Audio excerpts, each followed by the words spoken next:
তো আজকে আমি মার্কেটে গিয়ে, ঠিক আছে, কয়েকজন বন্ধুদের সাথে আমি একটা আলোচনা করছিলাম যে মন্ত্র দ্বারা কি ভগবানকে বশ করা যায়, বা মন্ত্র দ্বারা কি ভগবানকে পাওয়া যায় মন্ত্রের দ্বারা। এমন একটা কোশ্চেন করছিল একটা বন্ধু। সেখানে আমার কি উত্তর দেওয়াটা ঠিক ছিল সেটা বুঝতে পারিনি। আগে জানতে হবে যে ভগবান কে, দেবতাটা কি, আর মনুষ্য জাতি বা কি। এবার যদি জানা হয়, মরণ, বশীকরণ, উচাটন, এই তিনটে হচ্ছে মন্ত্রের বল। এবার এই তিনটের দ্বারা দেবতা আর মানুষ্যকে হচ্ছে বশ করা সম্ভব। কিন্তু ভগবান কৃষ্ণ যে অনাদির আদি গোবিন্দ, সর্বকারণের কারণ, তাকে বশ করতে গেলে শুধুমাত্র ভক্তিটাই যথেষ্ট। পূর্ণ শ্রদ্ধা বলে, পূর্ণ ভক্তির দ্বারা তাকে বাধা সম্ভব। সেই ভক্তিটা কেমন হতে হবে? যেরকম গোপীগণের যে ভক্তি ছিল, যে কৃষ্ণ সুখে সুখী, নিজের কোনো সেক্ষেত্রে চাওয়া পাওয়া থাকবে না। আমরা অনেকে ভগবানের কাছে কয়েকদিনকার ভক্তি হতে না হতে, বা তার কাছে কিছুদিন যেতে চাওয়া পাওয়া নিজেদের মধ্যে চলে আসে। এই চাওয়া পাওয়াটা যদি আমি পুজো করছি মানে ভগবান আমাকে এটা দেবে ওটা দেবে, বা আমি যা চাইছি, আমার যে আকাঙ্ক্ষা, টাকা পয়সা ধন যাবতীয়, এটা অনেকটা বিজনেসের মতন হয়ে যায়। বিজনেস কীরকম? যে ভগবান তুমি আমাকে এটা দাও, তাহলে আমি তোমাকে ওটা দেব। এক্ষেত্রে এইগুলো দেবতার ক্ষেত্রে সাজে ঘুষ। ঘুষ সঠিক সেটা বলাটা ঠিক নয়। সেই কারণে দেবতাদের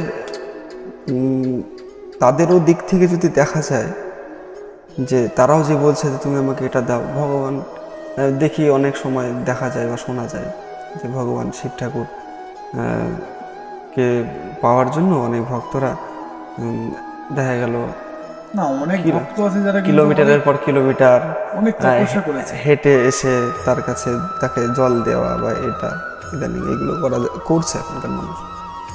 এবার ভগবানের ক্ষেত্রে ঠিক তা নয়, কারণ নিষ্কাম ভক্তি ছাড়া বা অহৈতুকী ভক্তি ছাড়া ভগবান কৃষ্ণকে পাওয়া সম্ভব নয়। ভগবান কৃষ্ণকে পেতে গেলে বা তার সান্নিধ্যে পাওয়া তো দূরে থাক, তার চরণের মানে আশা করাটাও হয়তো আমাদের মতন ভক্তের সম্ভব না। তো এই জীবনে হোক কিংবা ভগবত কৃপায় গুরুদেবের আশীর্বাদে যদি কিছু হয়, তো সেক্ষেত্রে তুমি যদি মন্ত্র বলে যদি পেতে যাও, এখানে বৃহদারণ্যক উপনিষদে, এমনকি মান্ডক্য উপনিষদে অনেক জায়গায় এরকম রেফারেন্স আছে। অনেক জায়গায় বলা হয়েছে যে মন্ত্র বলে তাকে পাওয়া সম্ভব নয় ভগবান কৃষ্ণকে। গোপীগণরা যখন ভগবানের সান্নিধ্যে যাওয়ার চেষ্টা করলো, তখন ভগবান তাদেরকে পরীক্ষা করেছিল একবার। এক্ষেত্রে বিধর্মীরা কিছু কথা বলে, যে বিধর্মীরা কীরকম বলে যে তোমাদের ভগবান তো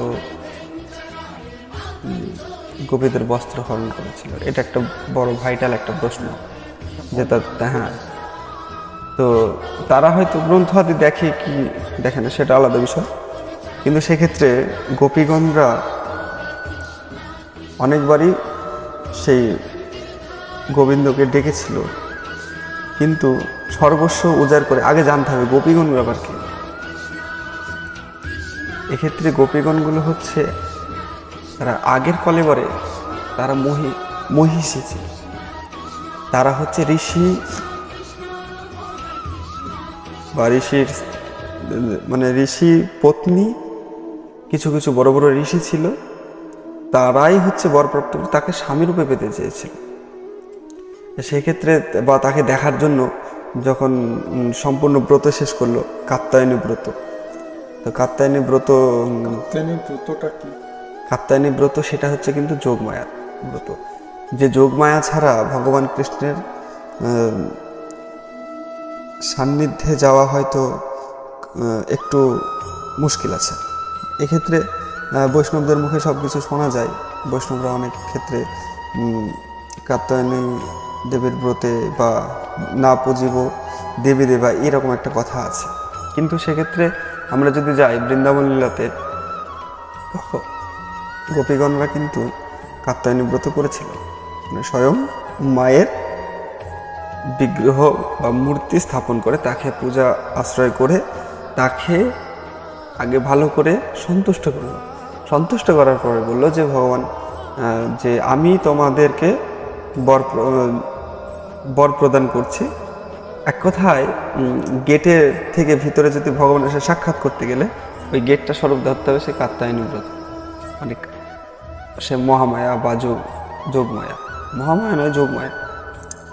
তাকে নিয়ে আগে তার কাছ থেকে সার্টিফিকেট নিয়ে আসতে হবে, তাকে বলতে হবে, তার কাছে একটা জিনিস জানতে হবে যে যেই রকম এর আগের ভিডিওতে হয়তো বলা হয়েছে যে রাষ্ট্রপতির কাছে যেতে গেলে যেই রকম মুখ্যমন্ত্রী বা প্রধানমন্ত্রী ভায়া হয়ে যেতে হয়, এই একই রকম তাদের কাছে যেতে হবে।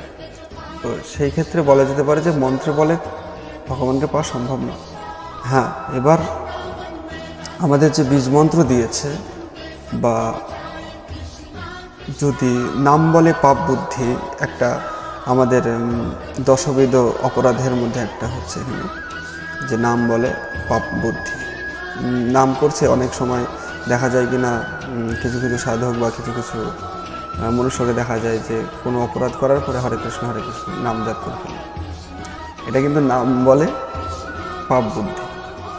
তো এক্ষেত্রে কেউ যদি, যেমন সে হয়তো ভাবছে, নাম বলে না এক হরি নামে জীবের যত পাপ হরে, পাপের সাধ্য কি আছে সে জীব তত পাপ করে। মিছে মন্ত্র জপে জীব মন্ত্রে কি বা করে, আপনারে না চিনে জীব পুনঃ পুনঃ মরে। অর্থাৎ নিজেকে না জানতে পেরে সে জীব পুনঃ পুনঃ মরছে। নিজেকে না জানতে পারে, নিজেকে না, আমি কে আমি। তো আপনার জাতি ধর্ম জলেতে ডুবাইয়া হরিনাম করো গিয়া নিরালে বসে, সেটা নিরালায় হয়, একাকিত্ব যে সাধনাটা হয়। তো সেক্ষেত্রে এই যে হরিনাম করো গিয়া নিরালে বসে আপনার জাতি ধর্ম, ওই কারণে একটা জায়গায় ভগবান কৃষ্ণ বলল যে সর্বধর্মান পরিত্যাজ মামিকিং শরণং ব্রজ অহং তাং সর্ব পাপে মোক্ষ স্বামী মা শুচ। মানে তুমি সর্বধর্ম পরিত্যাগ দিয়ে যদি আমার কাছে আসতে পারো। যখন দ্রৌপদীর বস্ত্র হরণের সময় সেও তো যখন দু হাত তুলে তাকে ডাকলো, সম্পূর্ণ যতক্ষণ না আত্মসমর্পণ হবে কারো কাছে, যে কোনো মানুষের, কিন্তু গুরু পরম্পরা অনুযায়ী যদি সদ্গুরুর আশ্রয়ে যদি আত্মসমর্পণ হয় তবেই সে তার সান্নিধ্য লাভ করবে বা তার কাছে যেতে পারবে। তার আগে কিন্তু না, আগে আত্মসমর্পণ করতে হবে। জাতি, নিজের জাতি, এই যে জাতির গৌরব, অনেক সময় নিজের জাতের বা জাতপাতের বিচার করে ফেলে, ধর্ম ত্যাগ করে তার সান্নিধ্যে আসতে বলছে। এবার আরো একটা শ্লোক আছে যেখানে বলছে শ্রীকৃষ্ণ স্বধর্ম নিধনং শ্রী পরধর্ম ভয়াবহ। এটা স্বধর্ম নিধনং শ্রেয় পরধর্ম ভয়াবহ। স্বধর্ম বলছে যে সব বলতে গেলে নিজের যে ধর্ম, এখানে বুঝতে হবে যে তোমার নিজস্ব, এর আগের ভিডিওতে সেই একই কথা বলছি, ওখানে বলা হয়েছে যে তুমি নিজের ধর্মটা, নিজের যে একটা ধর্ম, আমার মনে মনে অনেকে দেখেছি অনেক সিংহাসনে বিবিধ রকমের দেবদেবতা বসিয়ে 8-10টা গ্লাস ফ্লাস দিয়ে সেবা আদি করে, কিন্তু হয়তো তারা সদ্গুরু আশ্রয় হয়নি বা সেই সৌভাগ্য তাদের এখনো হয়নি। সুকৃতি জোর ছাড়া তো আর এই পথে আসাটা অতটা সম্ভব না। তো তাদের মনের দ্বারা একটা ধর্ম তারা নিজেরাই ঠিক করে ফেলেছে। যেরকম আমি আজকে রাত্রিবেলায় চিন্তা করছি যে কালকে সকালে আমি উঠে কি করব, এটা পুনর্বিবেচনা। কিন্তু এটাও তো হতে পারে যে আমি আজকে রাত্রিবেলায় ঘুমালাম, ঘুমিয়ে সকালবেলায় সূর্য দেখতেই পাচ্ছি না, এরকম তো হতে পারে। তাহলে আমরা আগে থেকেই বিবেচনা করে রাখছি যে আজকে দিনটা ঘুমাবো, কালকে এটা করবো। অনেক সময় অনেক মাতাজিদের যদি প্রশ্ন করা যায় যে মাতাজি আপনাদের তো বয়স হয়ে গেলো, তারপরে কবে আসবেন এই পথে বা কবে ভক্তিপথে চলবেন? তো বাবা আমাদের এখনো বয়স হয়নি। তারা বলবে আমাদের এখনো বয়স হয়নি, ছেলেটাকে পড়াতে হবে, ছেলেটাকে মানুষ করতে হবে, ছেলেটাকে বড় করতে হবে। তো ও যে যার জন্য এই যে বলছে যে ছেলেটাকে মানুষ করতে হবে, হয়তো সে নিজেও জানে না যে মানুষ কিভাবে করতে হবে। মানুষ করার জন্য যে তাকে পুত্র মোহ বলে যেটা মহাভারতে শ্রীকৃষ্ণ গুরু দ্রোণকে কিন্তু বলেছিল, ঠিক আছে, যে সে তার পুত্র মোহের বশবর্তী হয়ে অধর্মগুলো করছে, ঠিক আছে, সে ধর্মের দিকে নাই, পুত্র মোহের দিকে চলে গিয়েছে। এবার এই যে পুত্র মোহ, এক্ষেত্রে একটা কথা বলা যায়, যেরকম ভগবান যখন আমাদেরকে ইহজগতে পাঠায় তো তখন পূর্ণ সত্তা দিয়ে পাঠায়, বা আমরা তখন কিন্তু পূর্ণই থাকি। সেক্ষেত্রে পূর্ণ থাকার পরে আমরা হয়তো নিজেদের সৃষ্ট কিছু মায়া মোহ সৃষ্টি করে ফেলি, বা অজ্ঞানতার বশে সেই পূর্ণ থেকে আস্তে আস্তে অপূর্ণের দিকে চলে আসি। সেই অপূর্ণের জন্যই আজকে আমাদের যুব সমাজের এই দশা। তারা হয়তো সঠিক যে তাদের পিতামাতা সঠিক জ্ঞান দেবে, কৃষ্ণ ভক্তি, কৃষ্ণ কনসিয়াসনেস তার দিকে এগিয়ে নিয়ে যাবে, সে চিন্তাভাবনা তাদের ভিতরে নেই। তারা হয়তো ভাবছে যে একটু পড়াশোনা করাবো, তারপরে আস্তে আস্তে কোনো বড় চাকরির বাকরির দিকে যাবে, আস্তে আস্তে তাদের আস্তে আস্তে মায়ার জগতে বেশি বাধ্যে যাইতে তারা বদ্ধ। কারণ হ্যাঁ, কারণ ভগবান কৃষ্ণকে তার দিকে আসা তো অত সহজ না। তার দিকে আসতে গেলে তার প্রতি একনিষ্ঠ ভক্তি লাগবে, তারপরে একাগ্রতা লাগবে।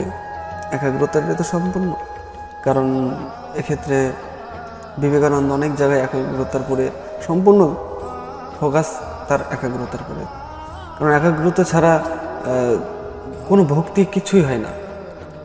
তো সেক্ষেত্রে যদি আবার বলি আমি যে একাগ্রতাই শুধুমাত্র মন, কারণ আরেকটা জায়গায় দেখা যায় যে বলছে যে ভগবান যে আমাকে মন, বাক্য বা ইন্দ্রিয়ের দ্বারা পাওয়া যায় না, আমি ইন্দ্রিয়ের গ্রাহ্য নই। অনেক সময় বলছে আমি মন বাক্যেরও অতীত। তাহলে যদি একজন পুজো করছে, ঠিক আছে, সাপোজ আমি মহাদেবের কথাই ধরলাম, ঠিক আছে, এই যে সবাই মহাদেবের মাথায় জল ঢালছে, পুজো করছে, প্রত্যেকটা পুজো প্রত্যেকটা দিন মানছে, ঠিক আছে, আর একজনা কোনো পুজো করছে না, মহাদেবের কোনো কিছু মানছে না, ঠিক আছে, বাট তার মনে একটা বিশ্বাস, একটা ভক্তি, যেটা সে হয়তো সৎ পথে চলছে, সে তার বাবা মার সাথে ভালো আচরণ করছে, এদিকে যে মহাদেবকে সম্পূর্ণভাবে পুজো করছে সে, এদিকে দেখা যাচ্ছে সে তার বাবা মাকে বৃদ্ধাশ্রমে রেখে চলে এসেছে। এবার সেক্ষেত্রে যদি ধরা যায়, ঠিক আছে, কোনটা শ্রেয়, মানে কার পুজোটা গ্রহণযোগ্য? যদি কোনো ভক্ত সৎ পথে চলে বা বলে না যে আমি সৎ কথা বলবো, সত্য পথে চলবো, তাহলে আমার আর কিসের ভগবানকে ডাকার প্রয়োজন? কিন্তু সৎ, চিত, আনন্দ, এই তিনটে মিলেই তো কৃষ্ণ, তিনটে মিলেই কৃষ্ণ। তাহলে আগে জানতে হবে সৎ জিনিসটা কি, চিত বস্তুটা কি, তারপরে গা তো সৎ পথে চলবা। আমাদের ভিতরে সবকিছু ওটা ছিল না, তাহলে বৃদ্ধাশ্রমে তো থুই আসছে। হ্যাঁ, ওটা তো তার ভিতরে সৎ জ্ঞানটা আসেনি বলেই সে বৃদ্ধাশ্রমে থুয়েছে। ও তো আমি কি বলি, যে বৃদ্ধাশ্রমে শুয়ে এসেছে সে কিন্তু সব পুজো করছে, পূজা আচার ধর্মের পথ মেনে চলছে সে, কিন্তু কোনো ধার্মিক ভক্ত বা অনেকে শিষ্য, আছে, অনেকে আছে কোনো ধার্মিক ভক্ত বা শিষ্য কোনোদিনই তার মা বাবাকে ছাড়তে পারে না, তার পিতা মাতাকে ছাড়তে পারে না। এবার যদি তুমি প্রশ্ন করো যে তাহলে ব্রহ্মচারীরা কি করছে, তো একটা জায়গায় বলছে কোটি জন্মে থাকলে ভাগ্য, বিষয় ছেড়ে হয় বৈরাগ্য। যদি কোটি জন্মের ভাগ্য থাকে তবেই কোনো ভক্ত বা কোনো মনুষ্য বিষয়, এই যে কামনা বাসনা যুক্ত এই যে বিষয় ত্যাগ করে বৈরাগ্যের পথে যায়। সেক্ষেত্রে মা বাবাদেরকে বুঝতে হবে, তাদেরকে আরো অগ্রসর করতে হবে। আমার খুব চিন্তা করছি। কি আমি বলতে চাইছি, একজন ধার্মিক, ঠিক আছে, হয়তো পুজো অর্চনা সব কিছু করছে, ঠিক আছে, বাট তার মনে লোভ আছে, সেটা আমি বলতে চাইছি। আর আর একদিকে ওটা একটা পার্সেন্ট হলো, ঠিক আছে, আর একটা পার্সেন্ট সে ধর্মের পথে হয়তো নেই, ঠিক আছে, সে ধর্ম মানছে না, বাট সে তার মা বাবাকে হয়তো সবটা মেনে চলছে, সে যাবতীয় তার মা বাবাকে ধরে চলছে, মা বাবাকে কেন্দ্র করে চলছে সব কিছু, ঠিক আছে। এবার তার ভালো থাকা, ভালো মানে যে কাজকর্ম, কোথায় যে নিষ্ঠা কাজের উপর, নিজের উপর যে আত্মবিশ্বাস, ঠিক আছে, আমি আমার মতো চলবো, কারো ক্ষতি করব না, আমি সৎ থাকবো, এখন আমি নিজের মতো চলবো, ব্যাস। হয়তো সে মহাদেবের উপর হয়তো তার ভক্তি আছে, বাট পুজোটা করে না, সেই ক্ষেত্রে বলা হয়েছে। তাহলে এক্ষেত্রে আগে দেখতে হবে যে তোমার সব কিছুই ঠিক আছে, তুমি মা বাবাকে সেবা করছো, সৎ পথে চলছো, সৎভাবে জীবনযাপন করার চেষ্টা করছো, কিন্তু দেখা গেল তুমি কাউকে ভালো লাগে, কাউকে ভালো লাগতে পারে, এটা স্বাভাবিক প্রত্যেকটা মানুষের ক্ষেত্রে, কোনো দেব দেবতা বা যাকে কিছু ভালো লাগতেই পারে। তো তাকে দূর থেকে চাওয়া, তার কাছে না যাওয়া, আচ্ছা বিনা, আমি এমনি জাগতিক ভাষাতে বলছি, বিনা ফোন নম্বরে বা বিনা অ্যাড্রেসে হ্যাঁ কারো সাথে কি নিজের সম্বন্ধ স্থাপন করা যায়? কখনোই না। তাহলে তুমি তার কাছে গেলা না, তার সাথে সম্বন্ধ করলা না, তার সাথে পুজো আশ্রয় বা এই যে যে কর্মকলাপগুলো, তার সামনে যাওয়া, যে সে শিব ঠাকুর হচ্ছে এমন একটা জিনিস, পাগল, সে অন্য কিছু বোঝে না, সে শুধুমাত্র ভক্তিটাই দেখে। ওই কারণে অন্যান্য দেব দেবতার থেকে শিব ঠাকুরের পূজা অর্চনা করতে খুবই মূল্যহীন, আমাদের চোখে মূল্যহীন বস্তুগুলোই লাগে। যেরকম দেখা যায় যে ছাই বর্ষ, বা দেখা যায় কি দিতে হয়, ওই সে বেলপাতা, তাহলে আবার আকন্দের ফুল, এগুলো একদম রাস্তাঘাটে পাওয়া যায়। যে ধুতরা ফুল, যেটা কোনো দেবতার ক্ষেত্রে কাজে লাগে না, তার ক্ষেত্রে কাজে লাগছে। তাহলে আগে জানতে হবে যে কোন কোন জিনিসগুলো তার প্রিয় বস্তু, কোন কোন জিনিসগুলো তাকে দিতে হবে। এটা একদিক চলে গেল। এবার আসতে, তাহলে তোমার বাড়িতে বাবা মা আছে, তাহলে এ বাবা মাই কি তোমার সেই বাবা মা? তোমার কি এ জন্মই প্রথম জন্ম? এর আগেও তো অনেক জন্ম আছে। তুমি যে তার পিতা সন্তান, এটা তো অবশ্যই, তার আগেও তো তোমার নিশ্চয়ই কোনো বাবা মা ছিল। তাহলে বিবেকানন্দ একটা জায়গায় বললো, আজকে তোমার কাছে যেটা কর্তব্য মনে বলছে, আজ থেকে 10 বছর পর কি 7 দিন পর কি 10 দিন পর সেটা কর্তব্য নাও হতে পারে। এখন এই গৃহস্থমে, মানে গৃহে থাকার সময় মা বাবার উপরে প্রচুর কর্তব্য থাকে সন্তানের। তাকে দেখতে হবে, তাকে খেতে দিতে হবে, তাকে পুজো অর্চনা করতে হবে, এমনকি তাকে কৃষ্ণ ভক্তির দিকে আগিয়ে দিতে হবে। এটাও কিন্তু একটা সন্তানের কর্তব্য, মা বাবার কর্তব্য। এবারে সে সন্তান যদি ব্রহ্মচর্য পালন করে ব্রহ্মচারী হতে চায়, বা আমাদের মায়াপুরে বা ইস্কনে যদি যেতে চায়, তখন কি তার কর্তব্যগুলো থাকবে না মা বাবার প্রতি? অবশ্যই। যদি সেটাই কর্তব্য থাকে তো তাহলে তো তোমার ব্রহ্মচর্য নেওয়ার কোনো ইয়ে হচ্ছে না।